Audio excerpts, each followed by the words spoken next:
깊이 있는 종목 상담 토마토 진단쇼 참여 방법을 알려드립니다. 첫 번째, 전화 참여.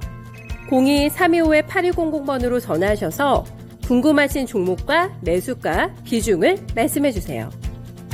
두 번째, 유튜브로도 실시간 참여가 가능합니다. 유튜브 검색창에 토마토 증권통을 입력하세요. 실시간 스트리밍으로 방송도 직접 보실 수 있고 종목 진단도 가능합니다. 이때 좋아요와 구독은 필수겠죠? 세 번째, 증권통 참여. 모바일 어플리케이션 증권통을 다운받아 증권통 TV에 들어가서 아자아자란에 글을 남겨주세요. 최고의 전문가들이 함께하는 토마토 진단쇼. 여러분의 많은 참여 바랍니다. 네, 안녕하세요. 진단쇼의 김민아입니다. 어제에 이어서 오늘도 시장의 관심은 이 미국의 중간선거로 관심이 많이 집중이 되어 있는데요. 우선은 공화당이 조금 더 우세한 입장이라는 의견이 더 지배적인 상황입니다. 이러한 상황 속에서 오늘 외국인과 기관의 수급도 견조하게 들어오면서 양시장 빨간불을 켜내고 있는데요. 지속적인 상승 흐름을 이어가고 있습니다. 우선 오늘 기관 쪽 살펴보시면 금융투자형 매수세도 큰 폭으로 들어오고 있기 때문에 이런 매수세가 지속적으로 나타나고 있다는 점 참고해 보시면서 오후장도 대비를 해보시면 좋을 것 같은데요. 오늘 같은 시장 속에서도 어떻게 대비를 하면 좋을지 또 두 분의 전문가님들이 함께 하니까요. 고민되는 종목들이 있다면 종목명과 매수 단가, 보유 비중, 고민과 함께 남겨주시길 바랍니다. 또 하단에 있는 번호로 언제든 전화 문의도 받고 있다는 점 기억해 주시길 바랄게요. 네, 오늘 본격적인 진단쇼 시작에 앞서서 오늘도 찾아주신 시청자님들과 함께 인사 나누는 시간 가져보도록 할 텐데요. 네, 오랜만에 새곰지말님 여기 나타나 주셨네요. 오랜만에 인사드립니다. 꾸벅 하고 남겨주셨는데, 네, 새곰지말님 진단쇼 많이 찾아와 주세요. 저는 아직도 장이 좋지 않으니 이 장에 좋은 요플레를 먹자는 그 말을 잊지를 못하고 항상 새곰지말님을 기다리고 있습니다. 진단쇼 많이 찾아와 주셨으면 좋겠고요. 서당계 1년차님도 찾아와 주셨네요. 네, 반갑습니다. 달마당님도 와주셨고요. 러브수기님 오늘도 출석 체크해 주셨고, 준호님 그리고 마그마님 많은 분들 참석해 주셔서 감사합니다. 네, 제갈공명님까지 출석 체크해 주셨네요. 네, 오늘도 댓글창 활발하게 잘 이용해 주시고요. 종목도 많이 남겨주시길 바라겠습니다. 네, 오늘 그러면 첫 번째 전문가님 만나보도록 할게요. 최병훈 전문가님이에요. 안녕하세요. 네, 안녕하십니까. 최병훈 전문가입니다. 네, 이번 주에 좀 중요한 글로벌 이슈가 많이 예정이 되어 있는 것 같은데, 우선 이 초미의 관심사인 중간선거, 미국의 중간선거가 있고요. 그리고 CPI도 발표가 될 예정이라고 알고 있는데, 이 둘 중에 어느 지표가 조금 더 시장에 영향을 많이 주게 될지 궁금하거든요. 어떻게 보시나요? 네, 이슈가 전부 시장에 큰 영향을 주지 않을 걸로 보이는데요. 중간선거는 이미 예상되어 있고, 예상된 대로, 중간선거보다도 미국, 10월달 CPI가 10일 날 발표되는데 좀 더 영향이 클 걸로 보입니다. 이번에도 쇼크를 주더라도 시장은 크진 않을 거다. 이렇게 보고 있고요.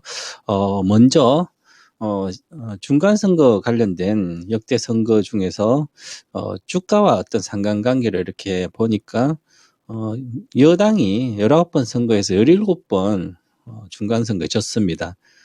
그 얘기는, 이번에는, 민주당이, 상원을 다수당이 아니라 공화당이 차지한다는 거죠. 이번에 35석 상원 의원을 선거가 있는데 그 중에 한 석만 지금 현재에서 더 가져간다면, 공화당이 다수당이 되는 건데요. 그래서 그럴 걸로 보이고요. 상원과 하원 거의 다 잡을 걸로 보입니다. 공화당이. 그럼 대통령은 민주당이죠. 그럼 민주당이 대통령이고, 공화당이 상하원을 잡았을 때가 오히려 주가가 강세였습니다. 시장이 더 우호적이다. 지금은 더 긴축 기간인데, 긴축 기간이라도 왜 그러냐면 지금 긴축을 해서 금리도 기준금리 인상하고 있고, 그런데 공화당은 재정 지출을 이제 통제를 하는 거죠. 그런 정책이고 하기 때문에 인플레이션이 좀 완화되지 않을까, 그런 기대감이 계속 있습니다. 그 시장이 지금 이미 우리 시장도 그렇고 미국도 어느 정도 반영되고 있고요. 그래서 특별하게 크지 않을 거 보이고요. 그리고 민주당이 대통령하면서 공화당이 상원할 때 주가 수익률도 상승 가장 컸습니다. 이제 반대의 경우는 그보다 좀 더 낮은 편이었고요. 그래서 전반적으로 좋게 나타날 거로 보이고요. 그래서 지금 사실은 전체적으로 보면 미국에 예를 들어서 뭐 우려하는 분도 있죠. 공화당이 양원을 다 잡았을 때 대통령 바이든 대통령이 내임덕이 있지 않을까. 그런데 정책은 이미 기존에 다 나온 것을 새로 바꾸려면 이제 법이나 이런 것도 양원에서 다시 또 동의를 하고 합의를 다 해야 되고, 그리고 대통령이 또 인정을 해야 되고, 그래서 실질적으로 영향은 크지 않을 겁니다. 특히 하나 예를 들면, 뭐, IRA법이다. 인플레 감축법이다. 그럼 벌써 다 통과를 다 뗐는데, 그것을 다시 바꾸려면 상하원은 전부 다 다시 동의를 받아야 되고, 그 다음에 대통령도 동의를 해야 되기 때문에, 그것은 가장 큰 중요한 바이든 정책이기 때문에 쉽지 않을 거 보일 때 그대로 진행된다고 보면 되는 거죠. 그래서 레임덕보다는 오히려 인플레이션이 좀 더 완화되지 않을까 그런 기대가 작용될 것도 크게 보입니다. 그리고 CPI 같은 경우는 지금까지 매달 나왔을 때 예상보다 더 많이 안 좋게 나와가지고 시장에 좀 충격을 줬는데 이제는 저는 10월 달부터는 이렇게 보고 있습니다. 예를 들어서 TV에 화면에 나오듯이 소비자 물가는 전월 동기 대비 YOY 기준으로 9월달 8.2였는데 10월 컨센서스는 8.0입니다. 0.2%포인트 줄어들 걸 보이지만 코어 소비자 물가가 핵심 소비자 물가가 보시면 전년 동월대 6.6인데 작년 9월에는 올해 9월에 6.6이었습니다.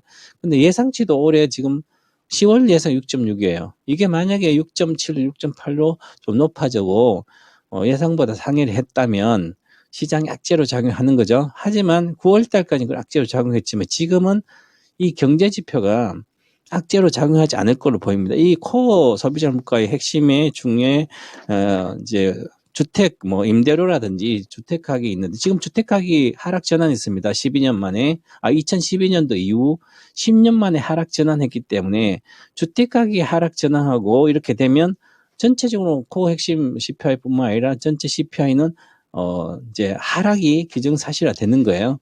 그러면 지금 내려갔기 이게 후행적인 시간의 오차가 있기 때문에 지금 내려갔으니까 이게 반영되려면 한 2달 정도 걸리거든요. 이제 통계를 내려면 그래서 결국은 내년 초 정도나 빠르면 12월 달 정도에 이게 주택 가격 하락한 게 CPI 반영이 되기 때문에 그러면 그때는 확실하게 인플레이션이 잡혔다는 시그널을 볼 수 있는 거죠. 그러면 지금 현재 이렇게 예상되기 때문에 10월 CPI는 주택 가격이 하락했다는 것을 크게 작용하기 때문에 이것은 10월에 나쁘게 예상보다 상해 나쁘게 나오더라도 12월 1월은 좀 더 개선될 둔화될 거로 보이기 때문에 인플레이션이 확실하게 그러면 악재로 작용하지 않는 거죠. 예상을 되고 있기 때문에. 그래서 이미 물가 관련된 사실 물가가 높고 여러 가지 금리도 높고 하면 전체적으로 무역도 그렇고 경기가 안 좋아지는 거죠. 하지만 현 상태에서 글로벌 지수를 이렇게 보니까 보시면 미국 먼저 볼게요. 기술적 나스닥은 이제 박스권 저점의 근처에서 이제 여기 놓여 있습니다. 아직 지지부진하죠. 근데 그보다 더 중요한 것은 독일 닥스 30이 12개월, 즉 120일평선 6개월 정도의 매물을 다 돌파했습니다. 돌파하고 안착한 상태이기 때문에 수출 비중이 GDP에서 가장 높은 39% 정도 되는 독일은 이미 위로 올라가고 있고요. 그 다음 이미 박스권 기존에는 한 번도 22평선을 안착한 적이 없는데 작년도 고점 대비해서 이제는 안착했습니다. 그 얘기는 중기적으로 이미 시세는 나기 시작했다는 거죠. 단기적으로는 대세 상승이라고 보면 그렇지만 바닥 탈피 올라가고 있다. 그 다음에 국내 지수를 보시면 종합주가시 잘 가고 있습니다. 10월 중순부터. 그리고 기본적으로 우리도 지금 6개월 매물을 그냥 돌파하고 있습니다. 이미 62동 평등선이 수급선이라 그러죠. 수급은 확실히 개선됐고요. 왜? 외국인들이 한 4조를 샀으니까 9월 때부터 개선됐습니다. 그 상태에서 이제 122평선까지 돌파하고 있는 거죠. 122평선 돌파한다는 것은 경기선이라 그러죠. 안착하게 되면 6개월 정도 뒤에는 경기가 회복되는 거예요. 이제 경기 침체는 그보다 오히려 조금 더 나아진다. 그럼 지금 다시 이제 어느 정도 올라가다가 내려갈 거 보면 일단은 2,450원 기본적으로 올라갈 거로 보이고요. 그 다음에 지난번 고점인 2,490대죠. 그러면 지난번에 여기 고점이 2,546이네요.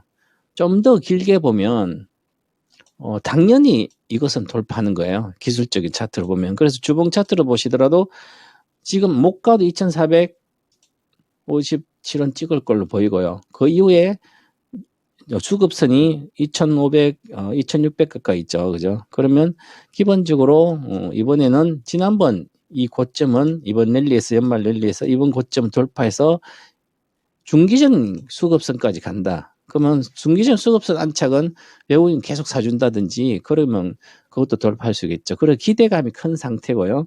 지금 가일권 들어가고 있기 때문에 3,316에서 처음으로 22평선을 안착합니다. 주봉으로.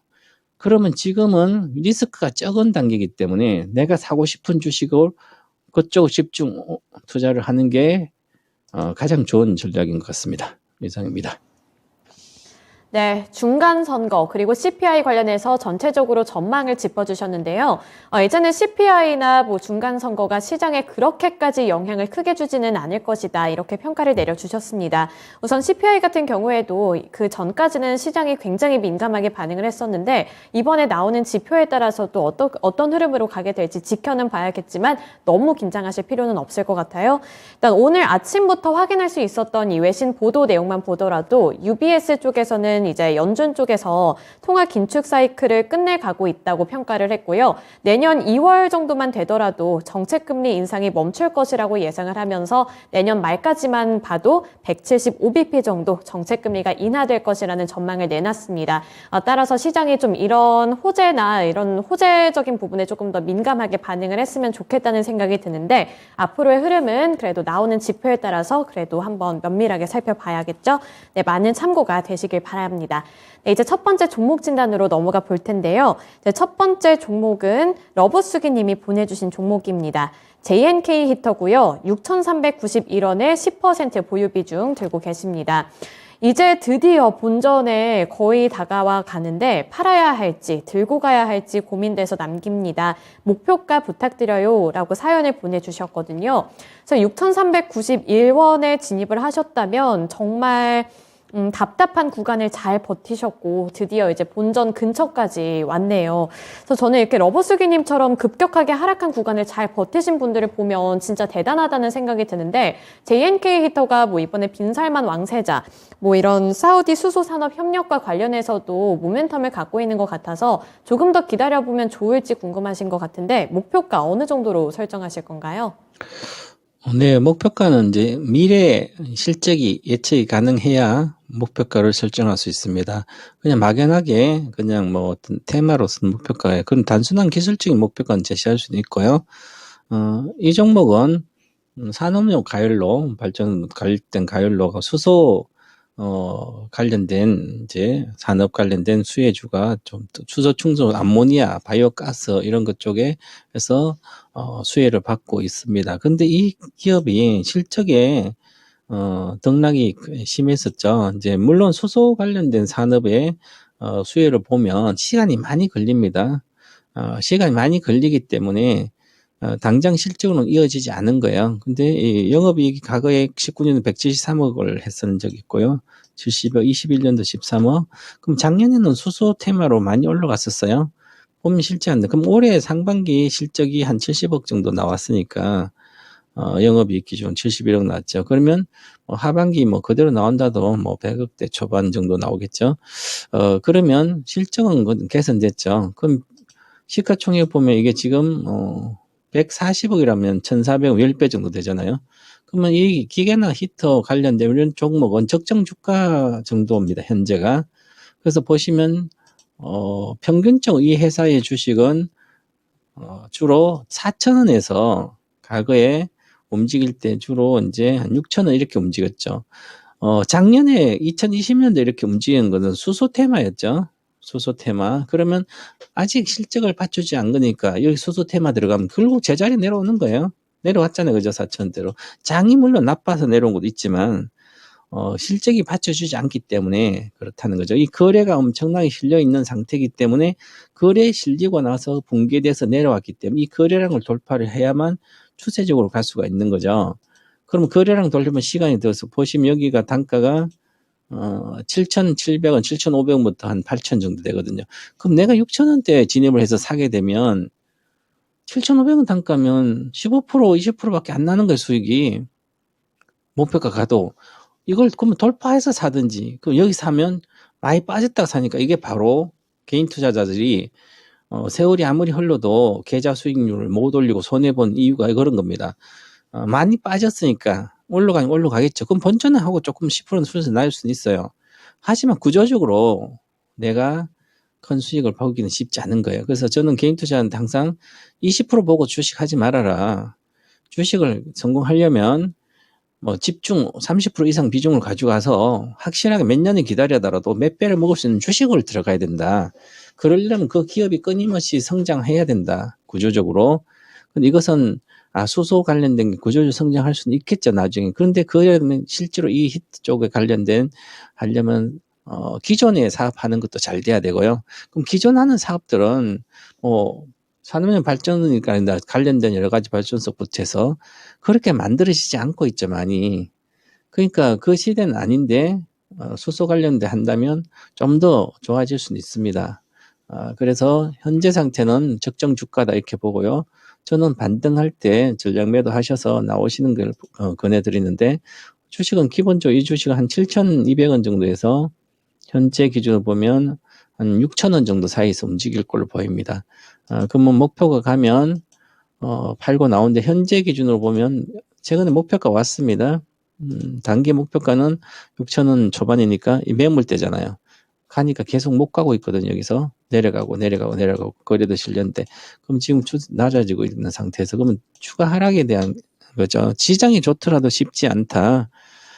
그러면 이 매물을 돌파하려면 거래가 한 번 더 실려야 된다. 그래서 반드시 이번에 지금 시장이 좋아지기 때문에 내 비중을 지금 이게 10%잖아요. 그럼 한 앞으로 지금 10%씩 하고 10종목을 갖고 있는데 요거 회복하고 팔고 저거 회복하고 팔다 보면 시장은 벌써 이미 저 위에 갔는데 내 거는 겨우 회복하는 정도밖에 안 되는 거예요. 그래서 큰 손실이 아니기 때문에 이런 것은 요번에 돌파를 못하면 다음 주까지 6,300원과 6,500원 돌파해서 안착 못하면 바로 매도해서 나오시는데, 그 가격은 6,000원입니다. 종가로. 6,000원이 붕괴되면 다음날 바로 회복 못하면 다음날 매도하셔서 다른 걸로 가시는 게 좋고요. 막연한 기대, 수소 이런 거 관련된 거하고 투자라는 것은 단타, 계좌 기술적 보고 치고 나오는 거예요. 과거에 2020년도 바이오주 같은 거 해가지고 잠깐 먹고 나오든지 막연하게 가셔서 그럼 지금 어떻게 됐습니까? 엄청 빠졌죠. 비슷한 겁니다. 아직 실적이 받쳐줄 그런 산업이 아니다 해서 빠르게 다음 주까지 결정해서 나오시기 바라겠습니다. 네, JNK 히터 수소와 관련해서 기대감을 받았던 종목인데 빠르게 대처를 해보셔야 될 것 같습니다. 다음 주까지만 지켜보신 다음에 반등이 나왔을 때는 정리하고 나오는 전략 택해보시길 바랄게요. 네, JNK 히터 관련해서 진단을 해드렸고요. 이어서 두 번째 종목 살펴보겠습니다. 두 번째 종목은 최영희 영희님이 보내주신 두산 에너빌리티고요. 22,000원에 10% 보유 비중 들고 계십니다. 이 사연을 읽어보면 많은 분들이 공감하실 수 있을 것 같아요.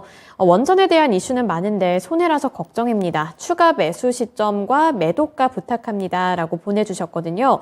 두산 에너빌리티가 이렇게 원전 관련해서는 대장주로 꼽히기도 하고 또 그 전까지만 해도 굉장히 잘 갔던 종목인데 어느 순간부터 탄력이 급격하게 빠지기 시작을 했고요. 9월과 10월에는 거의 주가가 흘러내렸습니다. 그래서 이번 달 들어서는 다시 좀 상승 전환을 한 것 같기는 하지만 워낙에 매수를 하신 시점이 거의 고점 부근이라서 걱정이 많이 되실 것 같거든요. 그래서 추가 매수하는 거 괜찮은 전략인지, 그리고 추가 매수 어디에서 해야 될지와 함께 매도가까지 함께 잡아주시면 좋겠어요. 이제 막연하게 윤석열 정부가 들어섰으니까 원전 관련 수혜주를 사서 먹겠다. 그건 그 전에 미리 바닥에서 보고 있다가 시세가 시작할 때 정도 딱 사야지. 남들이 다 아는 거기서 그것도 구조적으로 성장하지도 못하는 주식을 가지고 내가 잠깐 먹고 나오겠다는 마인드를 갖고 있으면 주식은 항상 가격을 따라가게 됩니다. 즉 뒷북 투자죠. 기업을 분석할 능력이 잘 안 되면 미리 좀 해놓고 기다리는 습관을 들이면 예를 들어서 윤석열 정부가 들었을 걸 예상이 된다면 그 전부터 테마가 불기 때문에 그럼 그때 미리 가격도 보고 차트도 보고 쌀 때 딱 사고 있다가 22,000원에 팔아야 되는 거예요. 근데 22,000원 사셨잖아요. 나는 비중 조금밖에 안 사니까 물리면 물 타지. 실제로 내려가면 물 타지 않아요. 왜? 공부라는 그만큼 확신을 갖고 있지 않기 때문에 주식에 대해서. 저는 만약에 사가지고 반에 반타작 나도 그 주식을 나는 확신이 있다면 돈을 구해서라도 사든지 편안하게 두 달을 꽂고 마이너스 70% 50% 나더라도 두 달 뽑고 잘 수 있는 그 정도는 돼야 공부를 그 종목에 공부를 했다는 거죠. 그러지 않고는 세월만 갑니다. 주식 투자가. 그래서 이 종목은 두산중공업이었죠. 그럼 이제 이 회사는 뭐 여러 가지라도 단조, 건설 중장비도 하고요. 토목도 건축도 하고 뭐 이렇게 해요. 그죠? 자, 그러면 이쪽 산업은 쉽지 않은 산업이에요. 특히 경기가 나빠지면 위기가 오는 과거의 두산그룹은 경제 위기가 오면 금융위가 늘 생존을 고민했었죠. 물론 이제 구조조정을 많이 해서 뭐 분사도 하고 여러 가지 해서 많이 좋아졌지만 그 산업 해당하는 산업이 성장에 지속하든지 뭔가 해야 되는 거죠. 자, 그러면 이거 보세요. 과거에 2019년도 영업이익이 1조였는데 적자를 보다가 이제 흑자로 해서 작년에 그래서 올해도 아직도 과거를 돌파를 못하죠. 내년 돌파한다 경기가 나빠 돌파 못하겠죠. 그리고 단기 수능은 적자가 했다 흑자 전향 작년 해가지고 올해도 작년보다 18% 빠지고요. 내년에 기대된 가봐야 알죠. 경기에 대한 우려가 있는데 그리고 관련된 걸 뭐 여러 가지 많이 빠졌으니까 올라가니까 어느 정도는 올라가겠죠. 기술적으로 장의점 보세요. 과거에 여기 평균적으로 보시면 그냥 이제 여기서 박스가 이렇게 움직이죠. 17,000원에서 23,000원이에요. 그럼 정말 저가에서 팔면 5,000원 먹어요. 한 20, 30% 수익이 나는 거예요. 그런데 위에서 사면 계속 손해보는 거죠. 22,000원 사면 18,000원 거의 20% 손해보는 거예요. 늘. 위에 사면 20%, 위에 사면 20% 이상 20% 손해보는데 그러니까 주식은 여기서 보면 그냥 집중할 때 그냥 수렴하고 있다가 오르면 여기서 그냥 다 찔러버리면 눈 감고도 지금도 먹고 있어요. 그죠? 습관을 늘 지켜보다가 그렇게 하는 습관이 있어야 돼. 과거에 보세요. 테마는 미리 움직여. 작년에부터 움직였죠. 이렇게 움직여. 올해 또 하면서 그냥 테마도 같이 원전도 불 같이 이렇게. 그럼 제가 과거에도 이렇게 2만 원대 왔을 때 계속 팔려고 그러잖아요. 그리고 저는 여기도 있잖아요. 14,000원 쳐다보지 말아라. 이걸로 인생 역전도 한다. 되지도 않는다. 대다수 국민들 투자 여기서 물려요. 2만 원대에서. 그래서 지금은 반전하면 어디까지 갈 수 있냐면 1차적인 목표가는 여기죠. 22평선. 주봉부 22평선이 현재 기준으로 보면 17,300원이에요. 여기서 한 10%대 내외 올라가고 그 다음에 올라가면 20%죠. 19,500원. 그래서 저는 19,500원 가면 전략 매도 하시고요. 만약에 빨리 팔고 다른 거 사고 싶어도 22,000원 정도까지 가려면 내가 산 가격이잖아요.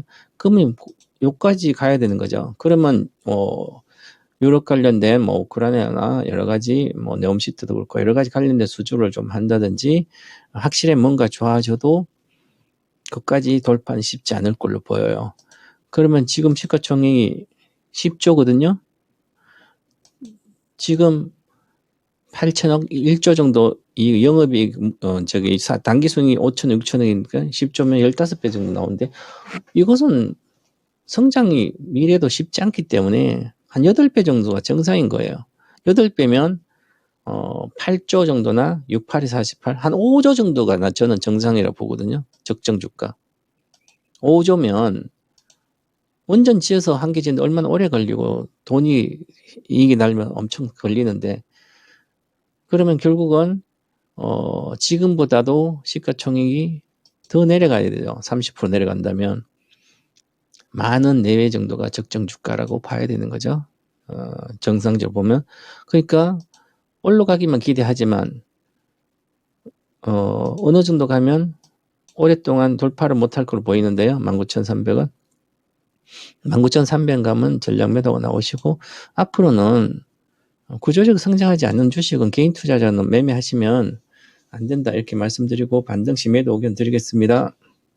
네, 두산에너빌리티 대장주라서 그리고 이슈가 굉장히 컸기 때문에 진입을 하셨던 것 같은데 우선 아쉽겠지만 19,000원 초반 부근까지 손실을 회복하신 다음에 나오는 전략 택해보셨으면 좋겠습니다. 네, 추가적인 모멘텀이 있어서 궁금하시다면 나중에 진단쇼 다시 한번 찾아와 주세요.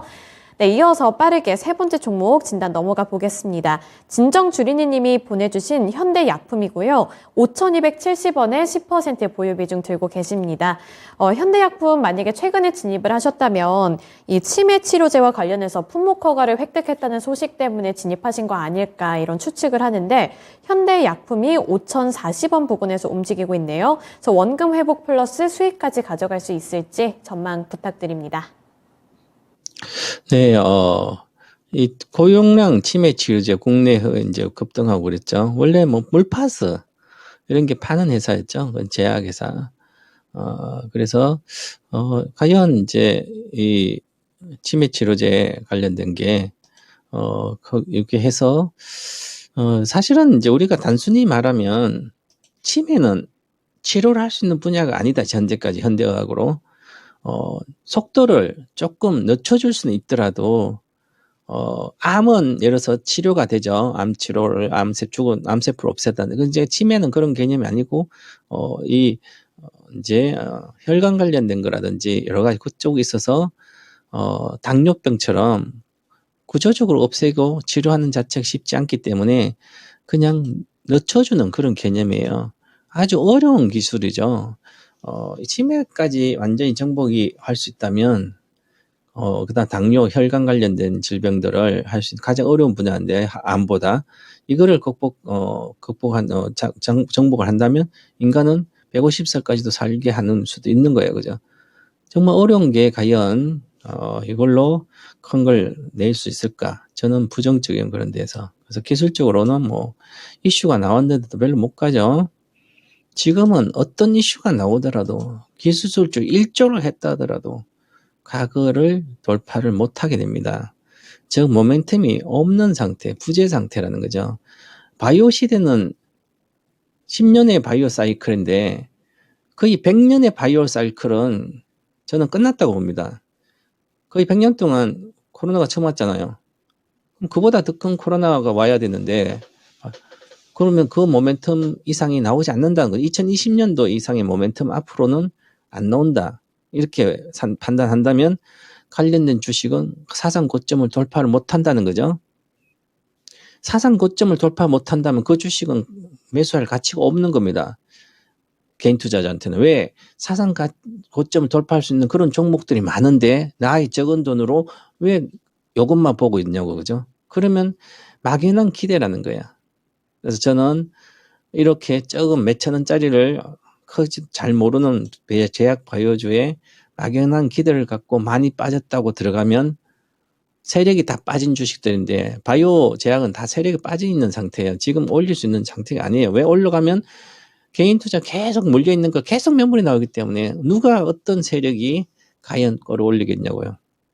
단순합니다. 투자라는 것은. 그렇기 때문에 저는 목표가가 5,300원 정도입니다. 매물대. 그래서 5,300원 가시면 다 팔고 나오시고 바이오 쪽은 접근하지 말아라.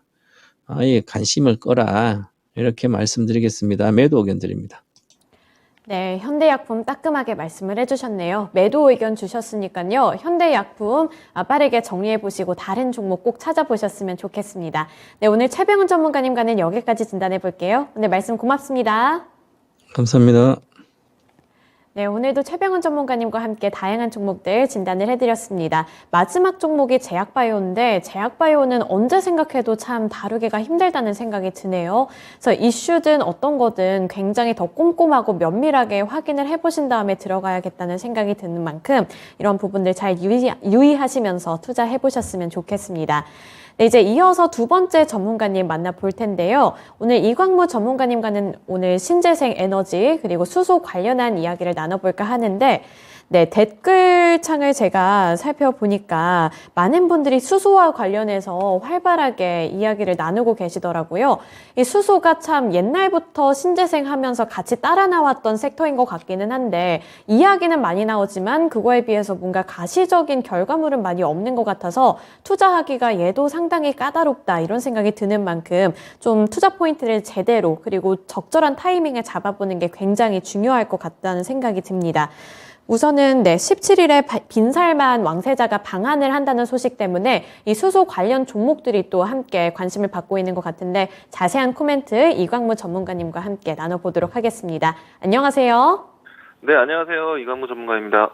네, 오늘 시장 흐름을 보니까 수소 관련한 종목들이 또 반짝반짝 오르고 있고 또 미국 증시 영향 때문인지 태양광 그리고 풍력 이쪽도 좀 상승세가 나타나더라고요. 그래서 지금이라도 신재생 에너지 담아도 괜찮을지 그리고 수소에 대해서 기대감을 좀 가져도 괜찮을지 궁금한데 그만큼 모멘텀이 확실할까요? 일단은 여러 가지 측면이 좀 있는데요. 비슷한 왕세자가 방한한다는 소식 때문에도 네옴시티 구축에 대한 신재생 에너지에 대한 관심으로 올라온다라고 볼 수도 있을 것 같고요. 그리고 국내 이제 이 풍력 산업에 대한 투자의 이야기가 또 같이 나왔습니다. 이 때문에 장 초반 때부터 해서 풍력이 먼저 움직임이 나왔었고, 그리고 이제 신재생 에너지 쪽으로 이제 확산되는 모습들 보여주고 있는데요. 일단 지금 이제 미국의 중간 선거가 아직 이제 명확하게 좀 결과가 나오진 않았지만은 일단은 이 선거 이후부터 해서 이 바이든 정부에서는 또 친환경 에너지에 대한 얘기도 건넬 수가 있습니다. 그래서 이제 앞으로 꾸준하게 좀 반복될 수 있는 여지가 있지 않을까.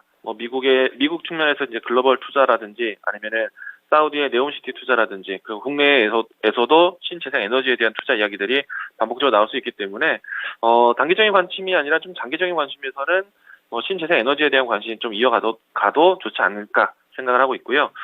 그리고 이제 수소 에너지 같은 경우에는 지금 국내 투자보다는 유럽에서의 투자가 상당히 중요합니다.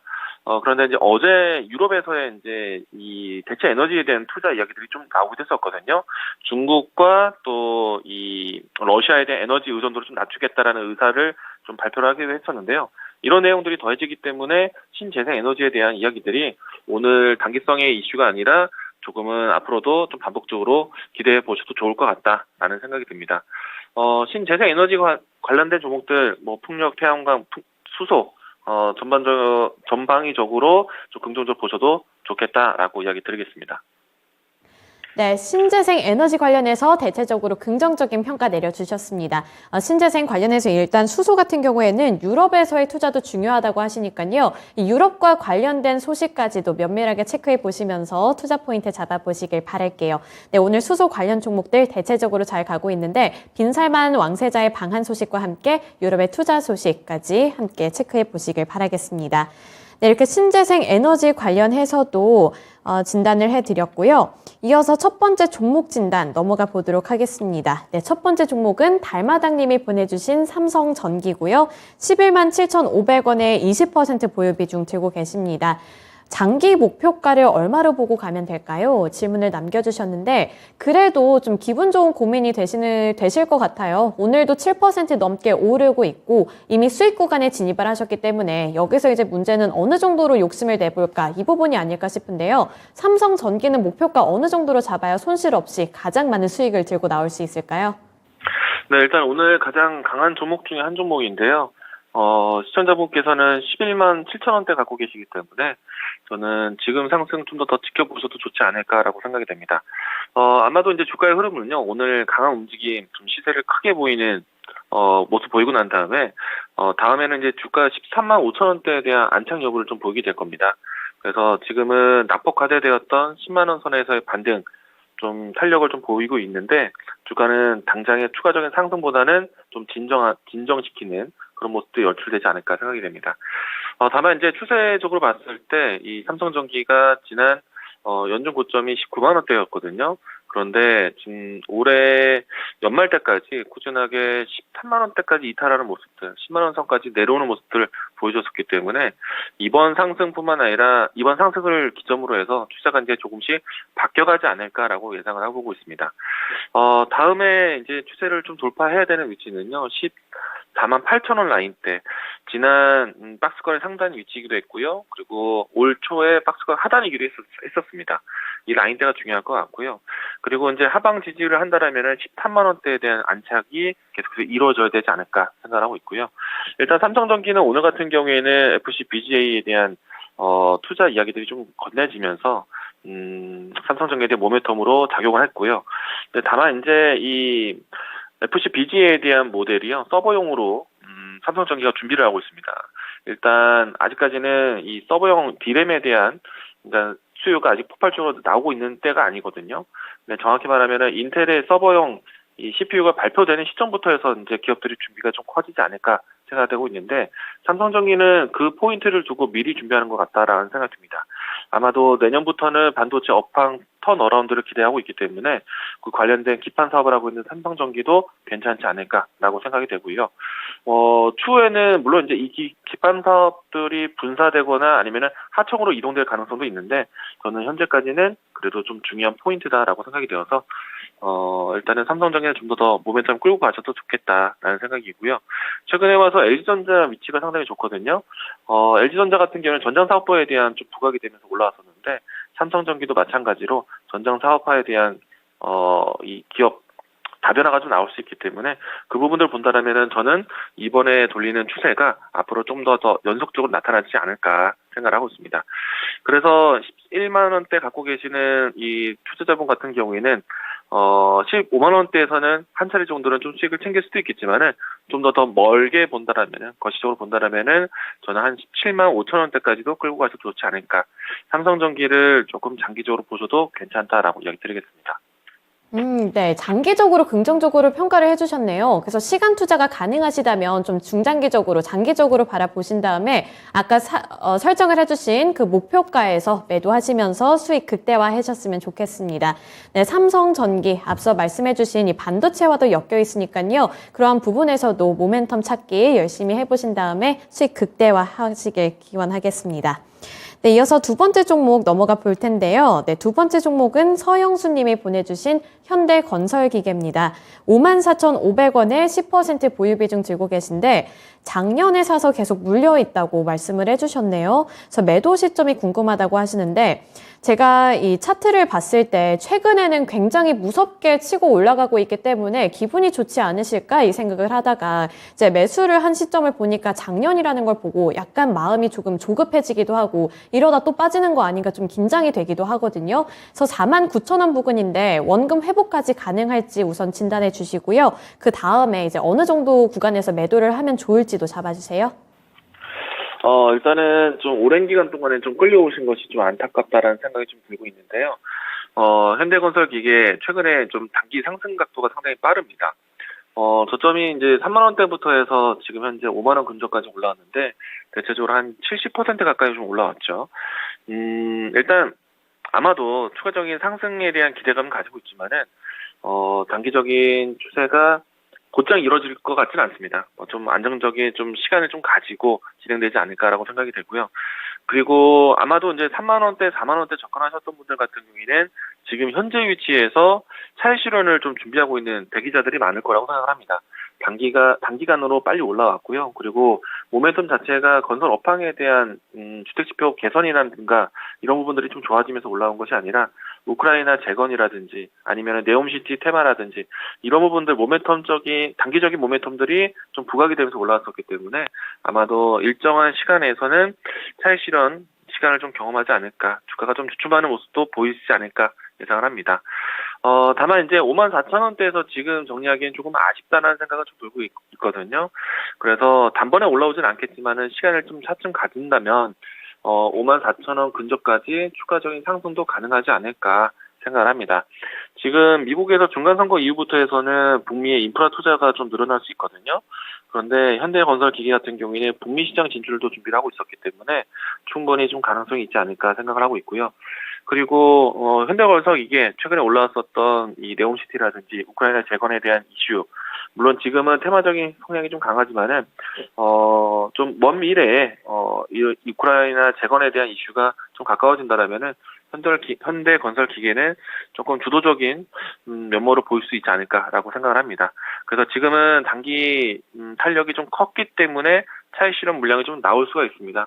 이 점 좀 감안해서 시간을 좀 기다린다라면은 충분히 시간을 두고 매수가까지 올라올 수 있으니까 장기적으로 보자라고 얘기 드리겠고요. 주가가 좀 다시 내려온다라면은 중요한 가격선은 44,000원 정도가 되지 않을까 생각이 듭니다. 그래서 44,000원 라인대에서는 주가를 다시 한번 좀 이 단가를 낮추기 위한 준비를 하셔도 괜찮다는 생각이고요. 다만 현재 위치에서는 비중 확대는 좀 자제하시는 게 필요할 것 같습니다. 남들이 팔려고 하는 위치이기 때문에 지금은 들어가시는 거는 안 좋을 것 같고요. 내려왔을 때 단가를 좀 낮춰보자라고 얘기 드리겠고, 그리고 단기적으로 만약에 52,000원 정도 올라온다면 저는 과감하게 비중을 축소하겠는데 그러기에는 쉽진 않을 것 같다. 그래서 좀 기간을 좀 더 두고 54,000원대까지 올라올 때까지 기다리자라는 의견으로 드리도록 하겠습니다. 네, 현대건설기계는 우선은 원금 회복을 1차 목표로 두시는 게 좋을 것 같은데요. 말씀해주신 44,000원 구간에서는 비중을 조금 더 추가를 해서 평단가를 낮추시는 전략도 괜찮아 보입니다. 참고해 보시면서 일단은 원금 회복 꼭 하셨으면 좋겠고요. 그 이후에 또 문의사항이 있다면 진단쇼 찾아와 주시길 바랄게요. 네, 이렇게 현대건설기계 관련해서 진단을 해드렸는데 최근에는 무섭게 치고 가고 있습니다. 아까 말씀을 해주신 이 네옴시티 그리고 우크라이나 재건과 관련된 모멘텀을 두 가지나 갖고 있기 때문에 최근에는 무섭게 갔지만 그 이후의 주가 흐름도 조금 더 리스크까지 감당을 하시면서 투자 포인트를 잡아보셔야 될 것 같습니다. 네, 이어서 다음 종목 진단 넘어가 보도록 할 텐데요. 다음 종목은 미미뽀님이 보내주신 SNS텍이고요. 29,600원에 10% 보유 비중 들고 계십니다. 원금까지 거의 다 왔는데 여기서 이제 목표가, 매도가를 어느 정도로 잡아야 할지 궁금하다고 하시네요. 이 SNS텍 그래도 최근에는 외국인과 기관의 수급도 나름대로 들어오고 있는데 긍정적으로 평가해도 괜찮은 걸까요? 일단 최근에 와서 이 포토마스크에 대한 품귀 현상 때문에 공급 부족 이야기들 때문에 SNS텍이 좀 반사적 이익으로 올라왔다라고 생각이 되고 있거든요. 완벽하게 국산화에 대한 내용들은 전해지지는 않고 있지만은 아마도 다른 여타 기업들 중에서 특히나 이제 삼성전자 혜택을 받으면서 포토마스크, 블랭크 마스크에 대한 국산화에 대해서 좀 기대를 할 수 있는 기업이다라고 할 수 있겠고요. 일단 저는 SNS텍에 대한 선택은 상당히 좋아합니다. 다만 이제 지금 시청자님 같은 경우에는 29,600원대 갖고 계신데 조금은 좀 많이 아쉽다라는 생각이 좀 들고 있습니다. 일단 29,000원대 위에서는 좀 비중을 좀 줄여 놓으셨다가요. 다시 한번 25,000원대까지 좀 내려왔을 때 그때 이 종목을 접근하신다면은 이 좋은 종목을 좀 더 여유롭게 대응하실 수 있지 않을까 생각을 하고 있고요. 지금은 추격하는 매수 자리는 아닌 것 같습니다. 물론 이제 저는 지금 4분기 때 업황 둔화가 내년 1분기, 특히나 2분기부터는 본격적인 업황 개선으로 예상을 하고 있거든요. 그렇기 때문에 반도체 관련된 종목들을 보시는 거는 저는 괜찮다라는 생각이고요. 다만 이제 시청자님 같은 경우에는 오랜 기간 동안에 이 종목에 끌려왔었기 때문에 지금은 일단은 손실을 좀 만회하는 자리 29,000원 이상에서는 비중을 좀 확 줄이자라고 이야기 드리겠습니다. 네, 29,000원 이상에서는 비중 축소를 해보시길 바랍니다. 지금까지 손실이 많이 났고 또 오랫동안 좀 끌고 오셨으니까요. 기회가 됐을 때 손실을 최대한 메꿔서 나오시는 부분 참고해 주셨으면 좋겠어요. 네, 그리고 댓글 보니까 안 물려야 산다. 네, 안 물리는 게 손실이 없는 거다. 이런 이야기들이 많이 나오는데 도대체 어떻게 하면 안 물릴 수 있을까요? 좀 적절한 타이밍을 나도 좀 빨리 알고 대처를 빨리빨리 하고 싶은데 수익을 냈으면 좋겠지만 제발 손실이라도 없었으면 좋겠다는 마음은 모든 투자자들의 공통 그런 마음이 되지 않을까, 공감 포인트가 되지 않을까 싶어요. 그래서 갖고 있는 종목들 물리지 않고 물렸다면 빠르게 손실을 회복할 수 있도록 또 저희가 함께 꼼꼼하게 진단을 해드릴 테니까요. 종목 고민이 된다면 종목명과 함께 댓글창에 남겨주시길 바라겠습니다. 네, 이어서 다음 종목 넘어가 볼 텐데요. 다음 종목은 상상님이 보내주신 이지홀딩스고요. 3,150원에 10% 보유 비중 들고 계십니다. 네, 우선은 단기 목표가를 3,400원 선으로 잡았다고 말씀을 해주시네요. 근데 오늘은 저렇게 그냥 보합권에 머물러 있는 것처럼 보여서 주가 흐름이 거기까지 갈 수 있을지 궁금하실 것 같은데 3,400원까지 가는 거 가능해 보이나요? 일단은 주가는 상당히 오랜 기간 동안에 좀 흘러내려왔었고요. 그리고 나서 지금 최근에 3,000원 언더에서, 그러니까 22,900원 라인대에서 지금 대략 한 두 달에 가까운 시간 동안에 횡보를 하고 있습니다. 이 때문에 주가가 추가적인 하락보다는 가격 지지가 나오지 않을까 좀 기대를 하고 있고, 아마도 시청자님 같은 경우에는 저점이라는 생각을 가질 수도 있는 그런 구간이다라고 생각을 합니다. 일단 올라온다라면은 3,400원 라인대가 상단에 있었던 매물대가 좀 될 것 같고요. 저 역시도 만약에 지금 가격에서 크게 밀리지 않는다라면은 반등했을 때 3,400원 정도까지는 무난하게 올라올 수 있지 않을까 예상을 할 수 있을 것 같습니다. 다만 이제 이지홀딩스 같은 경우에는 보통 이 뭐 조류 독감이라든지 돼지콜레라라든지 아니면 이와 같은 좀 이 가축 질병에 대한 이야기들이 있었을 때 좀 관련된 변동성이 좀 등락이 좀 거칩니다. 그런데 이제 이지홀딩스 같은 경우에는 그런 등락들 대비해서도 큰 퍼포먼스가 나오는 종목은 아닌데요. 시간이 좀 많이 필요할 수도 있습니다. 그래서 이 점 참고하시고, 만약에 이 종목이 과거에서부터 해서 단기 탄력이 이제 자주 빈번하게 좀 나오는 종목이 아니었기 때문에, 만약에 하루에 5% 이상의 변동성이 좀 크게 나온다. 그러면 그때는 좀 단기적인 탄력으로 확인했다는 정도로 해서 물량을 좀 내려놓으시는 게 필요할 것 같고요.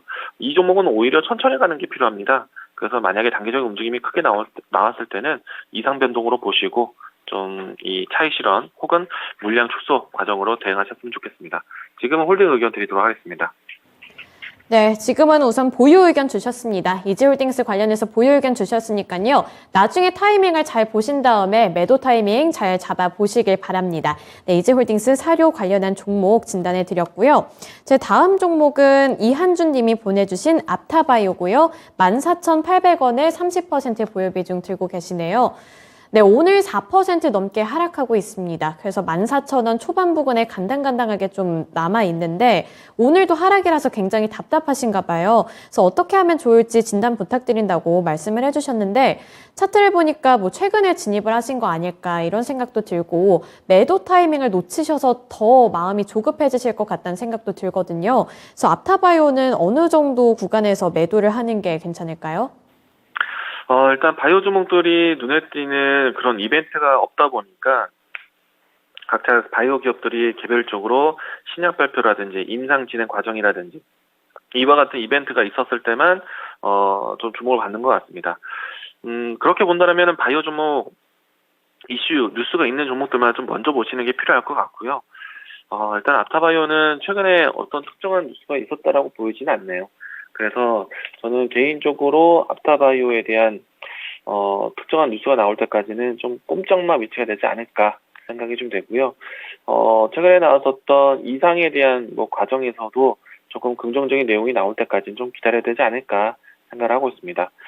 일단 어떻게 보면은 전체적인 바이오 업종에 대한 관심이 많이 연속적이지 못하다 보니까 이와 같이 좀 짧은 뉴스에도 좀 변동성이 나왔다가 재빠르게 좀 물량이 좀 바로 출회되는 모습이었던 것 같고요. 지금의 현재 위치에서 주가 흐름을 좀 따져본다라면은 오늘 이 반등을 좀 보였었던, 그러니까 22동 평균선에 걸쳐서 반등을 한번 보였는데요. 여기가 아주 단단한 저점이라고 생각되지는 않습니다. 추가적인 조정이 나온다라면은 14,000원대도 또 이탈하지 않을까 생각하고 있고요. 일단 지금은 가급적이면 매수하신 근접한 가격대 반등 나오면은 저는 정리 관점 이야기 드리겠고요. 그리고 하방에서 좀 종목 정리를 한다면은 13,500원 라인대가 중요한 위치가 될 것 같습니다. 바이오 관련된 종목들은 일단 바이오 시밀러 관련된 특히나 이제 셀트리온의 실적이 상당히 좋게 나왔었잖아요.